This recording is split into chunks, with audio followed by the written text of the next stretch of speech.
Menutup telepon tanpa menunda lebih lanjut, Tiara segera menyela pelatihan dan meminta maaf kepada Adam. Adam, ada masalah yang mendesak, jadi aku harus pergi dulu. Alih-alih menyalahkannya, Adam menasihati dengan cemas. Tiara, ingat untuk berhati-hati di jalan. Tiara melangkah keluar dari ruangan dan turun ke bawah untuk memanggil taksi pergi ke rumah sakit. Setelah masuk ke dalam mobil, dia tiba-tiba merasakan firasat buruk. Tatapan Niko penuh perhatian. Ketika Niko mendengar nada cemas dari Tiara, dia tidak merasa Tiara sedang berpura-pura. Namun Niko juga tidak langsung percaya pada Tiara. Lagi pula masalah ini terkait dengan keselamatan Gary, jadi dia perlu menunggu dan mendengar penjelasan darinya sebelum Niko bisa memahami seluruh masalahnya. Pada saat itu, dua sosok pria bertubuh tinggi berjalan dari sekitar sudut koridor. Ketika Danar dan Tony mengetahui bahwa Gary ada di rumah sakit, mereka langsung datang. Danar merasa sangat gugup, sementara Tony menunjukkan ekspresi serius. Tony kemudian melangkah maju untuk bertanya, "Apa yang terjadi dengan Gary? Bagaimana keadaannya sekarang?" Ketika Vania melihat suaminya, Vania yang khawatir segera melangkah maju dan menjawab, "Tony, Gary keracunan makanan. Meskipun dia baik-baik saja sekarang, aku sangat takut." Mengetahui bahwa Gary baik-baik saja, Danar dan Tony menghela nafas lega, tetapi wajah mereka dengan cepat berubah menjadi dingin. Siapa yang berani meracuni Gary? Beraninya mereka. Danar juga sangat marah. Orang ini benar-benar berani ya. Beraninya mereka memperlakukan Gary seperti ini. Mereka cari mati. Gary sangat dicintai di keluarga Samuel dan mereka yang menyakitinya benar-benar berani.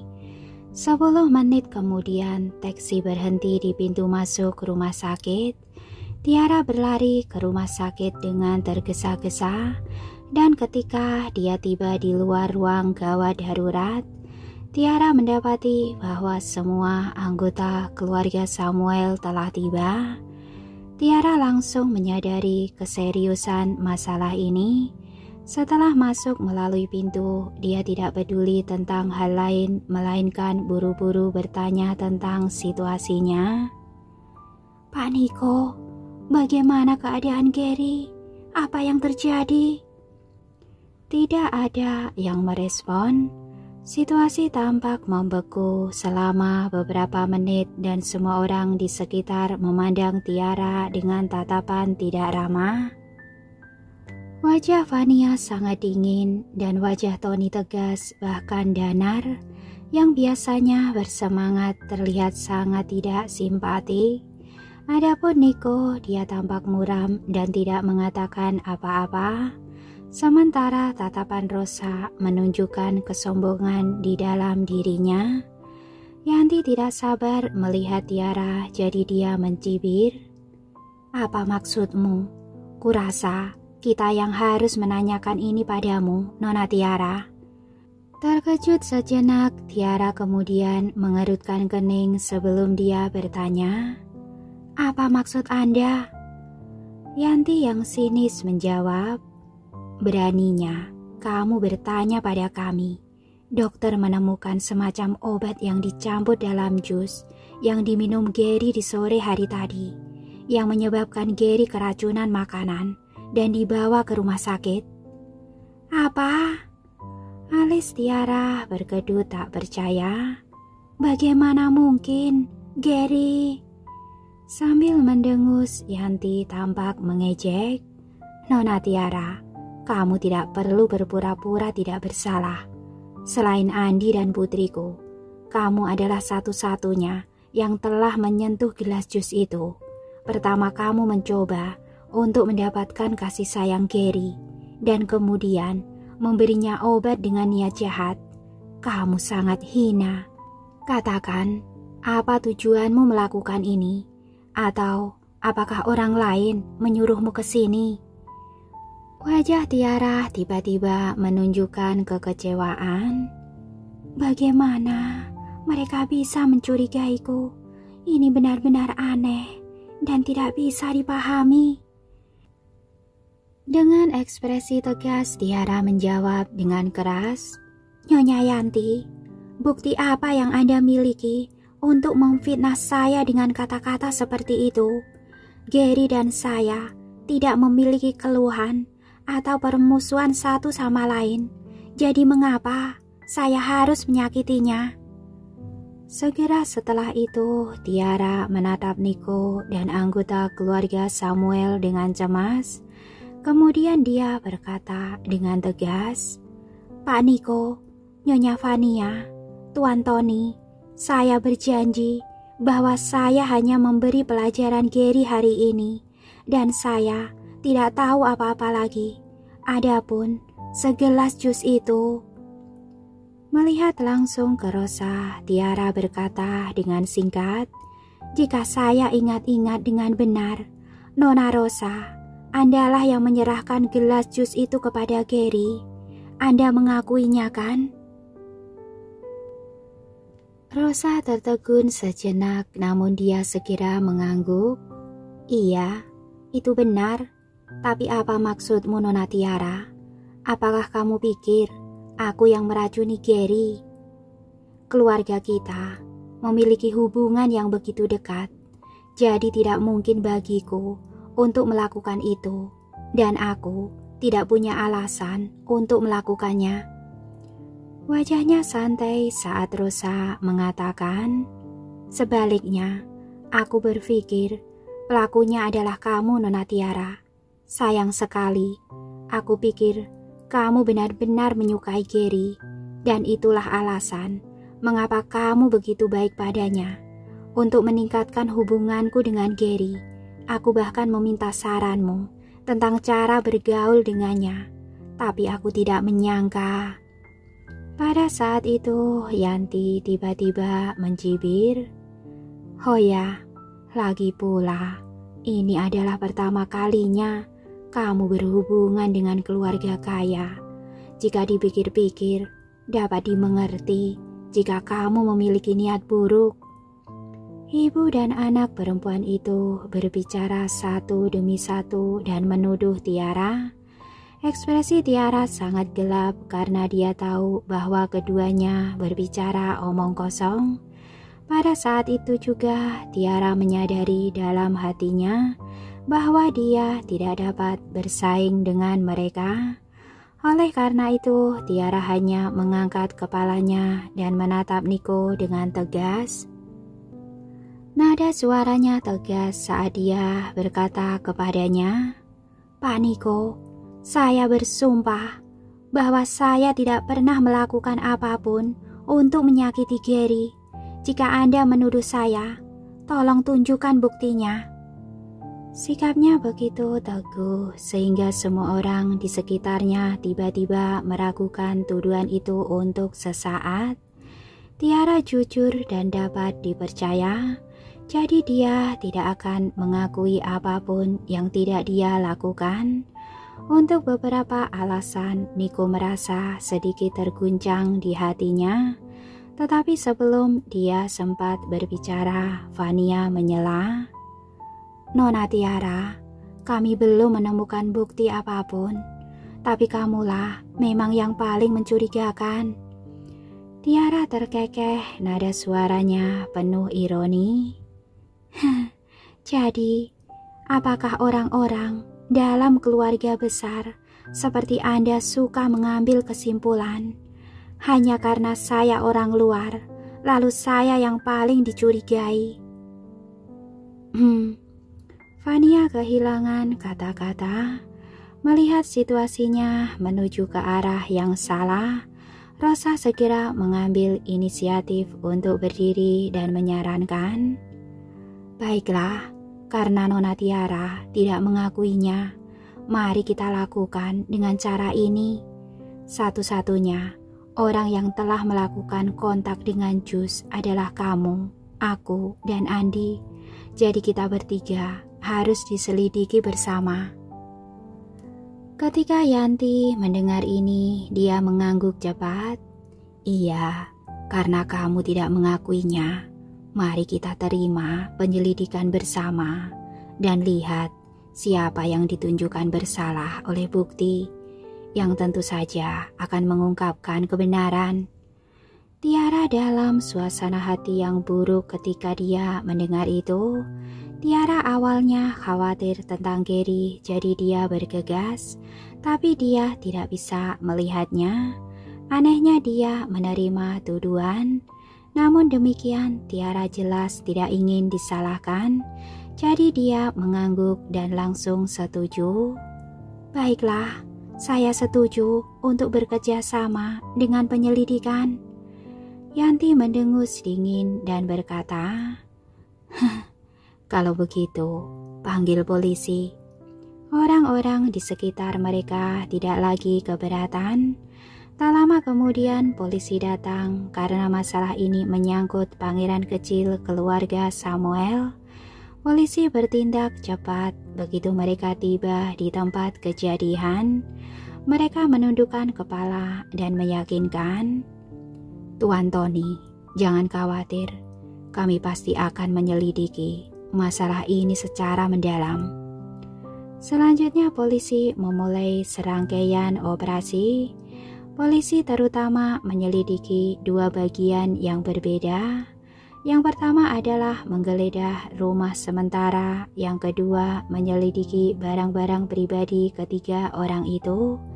Tidak peduli siapa yang membawa obat tersebut, polisi dapat mendeteksi bahkan sedikit residu bubuk.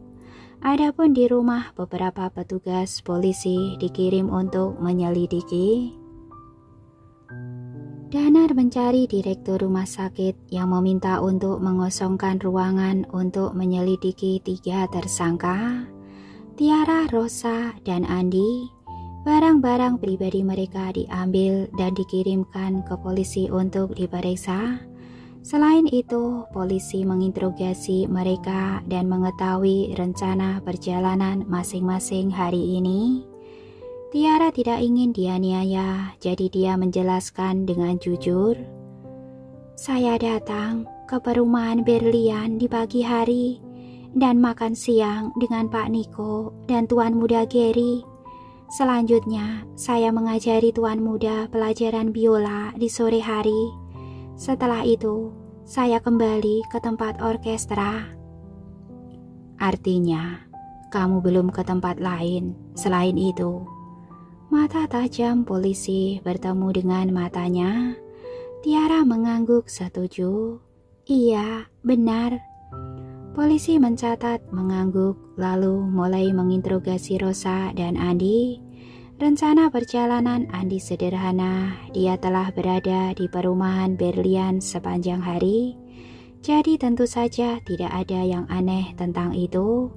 Adapun Rosa, dia mengatakan bahwa dia baru kembali ke negara ini kemarin dan datang ke perumahan Berlian keesokan harinya.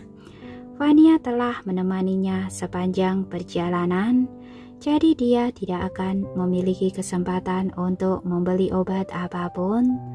Oleh karena itu, baik Andi maupun Rosa dikesampingkan oleh polisi sekaligus.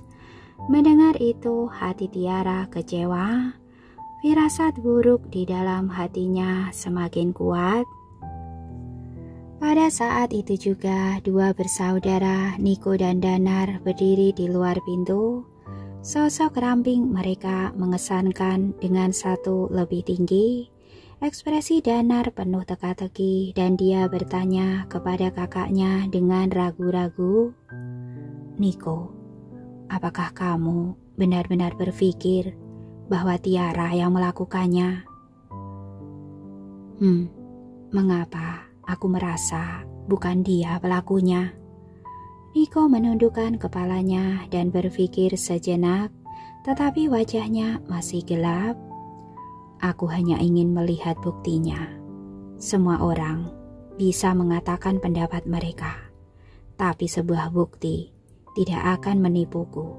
Siapapun atau tidak seorang pun bisa melakukannya.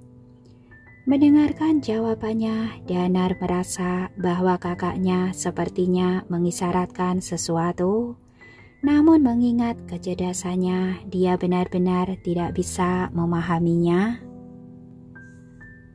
Penyelidikan di dalam rumah segera berakhir. Setelah beberapa penyelidikan, tidak ada yang salah dengan Rosa dan Andi yang dengan cepat dikesampingkan. Bagaimanapun, Andi adalah pengurus rumah tangga yang berpengalaman dari keluarga Samuel selama bertahun-tahun. Dia setia pada keluarga Samuel dan dia bahkan sangat menyukai Gary. Sudah bisa diduga bahwa tidak ada masalah dengannya. Satu-satunya orang yang tersisa adalah Tiara. Polisi mengatakan bahwa sejak Tiara meninggalkan perumahan berlian kemarin, dia punya cukup waktu untuk membeli obat-obatan. Apalagi dia juga pergi di sore hari, sehingga sulit untuk mengesampingkan bahwa dia tidak membuang obat-obatan tersebut setelahnya. Singkatnya, kemungkinan masih menunjuk Tiara sebagai tersangka. Tiara merasa sangat tertekan tetapi masih bersikeras. "Pak, setelah saya meninggalkan perumahan berlian, saya langsung pergi ke tempat latihan orkestra." Polisi mengangguk dan berkata dengan nada tenang, "Saya mengerti, tetapi Nona Tiara, Anda masih tersangka terbesar. Adapun aspek lain, kami masih perlu mengumpulkan bukti. Jadi tolong berikan pada kami nomor plat mobil yang Anda kendarai hari ini serta rute Anda." Tiara merasa hampir pingsan. Dia merasa seperti seorang tahanan yang sedang diinterogasi secara ketat. Jadi dia merasa putus asa. Di samping itu, Rosa memiliki senyum kemenangan di matanya. Dan dia sangat bangga pada dirinya sendiri. Dia tentu saja tahu siapa pelakunya, tetapi dia juga tahu bahwa polisi tidak mungkin menemukan bukti apapun. Jadi Rosa tidak takut. Yang paling memuaskan adalah setelah kejadian ini, keluarga Samuel pasti akan mengambil tindakan pencegahan terhadap Tiara dan bahkan membuatnya meninggalkan kediaman keluarga Samuel menjauh dari Nico dan Gary. Ini juga merupakan tujuan utama Rosa karena dia sudah lama tidak menyukai wanita itu. Tiara Romario, nyahlah. Namun saat Rosa memikirkan langkah selanjutnya di benaknya, ponsel Nico tiba-tiba berdering di luar pintu. Yang menelpon adalah asistennya Bima yang memberitahu Nico sesuatu. "Pak Nico, saya baru saja menerima rekaman kamera tersembunyi dari ruang bagian dapur, aula, dan kamar Tuan Muda Gary. Saya menemukan bahwa Nona Tiara berada di kamar Tuan Muda sepanjang sore dan tidak melakukan sesuatu yang mencurigakan. Nona Tiara juga tidak membubui obat ke dalam gelas jus Tuan Muda. Jadi waktu yang dilakukan pelakunya seharusnya pada saat gelas itu dibawa dari dapur ke kamar di lantai atas." Untuk mengawasi Gary, Nico memasang kamera tersembunyi di kamar Gary yang bisa memantau setiap gerakan anaknya. Dan saat kamera itu merekam Tiara, tidak ada yang mencurigakan dari tindakannya. Dengan kata lain, pelaku yang memasukkan obat ke dalam jus itu bukan Tiara, melainkan Rosa atau Andi. Mata Nico menatap dalam saat dia merenung. Setelah beberapa saat, Niko memerintahkan dengan suara dingin, "Lanjutkan penyelidikannya. Dalam 1 jam, aku ingin tahu hasilnya." "Baik," Bima setuju.